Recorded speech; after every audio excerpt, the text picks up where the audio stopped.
Birmingham, the Iron City, known for the civil rights movement and barbecue. But here lately, for 1 week in March, basketball moves in, makes the town Conference USA headquarters. This year, WKU had two teams roll into the tournament, one coming in hot, the other, well, not. After having an up and down regular season, Rick Sansbury and his team hoped that they might find better fortune in Birmingham. No longer do we have to be the best team for 30 games. It's a brand new season now. We just got to find a way to be the best team for 4 days. And before you get to 4 days, you got to find a way to be the best team for 1 day. The men's team came into the tournament with the 8 seed. Their opponent for game 1, the number 9 seed UTSA. Both teams came out in the first half shooting low percentages from the floor, but the Roadrunners entered the locker room with a 3-point advantage at halftime. Half number 2 went about the same, but the Hilltoppers tried to rally back behind junior Justin Johnson's 15 points and 16 rebounds, but UTSA maintained control and handed the Hilltoppers first-round exit. We knew coming in this game they were playing with a lot of confidence, probably came off their best win of the year there at home against Old Dominion. And, they found ways to make plays when they had to make plays tonight. And that's what you got to do this time of year, and they found ways to make a few more plays than we did down the stretch. They did a really good job of playing their own style and playing within themselves, and you could see that from when it diddled, they would take in bad shots. Both teams played great defense, and offensively, I still think we got good looks. It's just someday it doesn't happen for us, Up next was the Lady Tops, and opposite to the men's team, they came into Birmingham with the number 1 seed, meaning they get a first-round bye, pitting them against the Mean Green on day 2 of the tournament. The North Texas ladies kept things close for most of the first half, even knotting the score up at 20 at one point in the second quarter. But thanks to an off-the-bench spark from sophomore Sydney Bopp, WKU closed out the first half of play with a 39-28 advantage. And although Michelle Clark-Hurd didn't want to admit it, her team cruised in the second 20 minutes of play to a 78-51 final. I don't know about cruising, but we figured it out. Just really proud of our group, and it's awesome when you have a chance to rest and watch.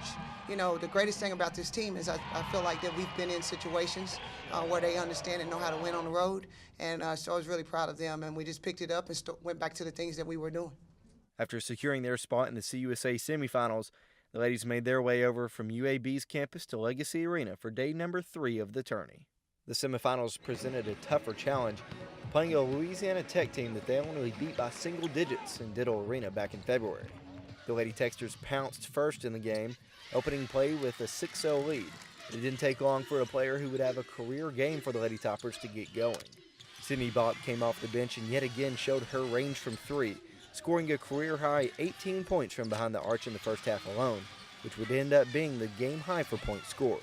Halftime featured a 1-point ball game with WKU on top, but a third quarter that saw a Lady Topper 10-0 run went on to secure a 77-53 final score.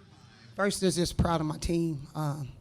To be able to have the opportunity to be in a position to be able to play for another championship is just a blessing in itself. And this team just every single day they just continue to keep surprising me. And while Sydney Bopp in particular surprised those in the crowd with her 3-point shooting, her teammates thought the contrary. Yeah, she played great today, and I know she had it in her the whole time. Like, she does that to us at practice all the time, and I'm glad it's finally shown on the game court. With the win, it meant WKU was moving on. The Lady Tops secure their spot in day number 4, championship day here in Birmingham, and they get to play against a team that they beat by 26 at home in Diddle back in February. Now hold on, Marcus. Just because they won last time doesn't mean that they're going to win this time. You've got to remember what month it is, and in March, no game comes easy. The championship game was set, and a tough challenge it was. WKU was trying to pick up its 11th conference tournament championship, but Southern Miss helped to hinder that pursuit. The opening minutes didn't look too promising for the Golden Eagles as WKU cruised out to a 20-point lead in the second quarter.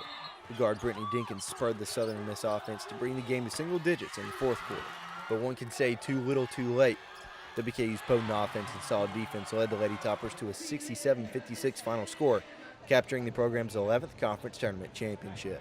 We tried different ways to defend them, and nothing mattered. Nothing mattered. And again, I think that's a true sign of a veteran team. Wow. I'm just so thankful just to be sitting here and have these amazing young ladies sitting next to me and the rest of them that are in the locker room. And I'm thankful for my AD back in the back, Todd, and Dr. Ransdale for giving me an opportunity 5 years ago. This is a special place to me, and every day I'm pushing them so they can have an opportunity to experience something like this. Like I said, it's overwhelming that we won, and it's also overwhelming that I was able to come out and play like that. We just put so much time and effort into this program, and to go out on top it means the world to me. The Lady Top season wasn't over, but with the victory, WKU was able to leave Legacy Arena in Birmingham on top. Reporting for the Extra Point, I'm Marcus Brown.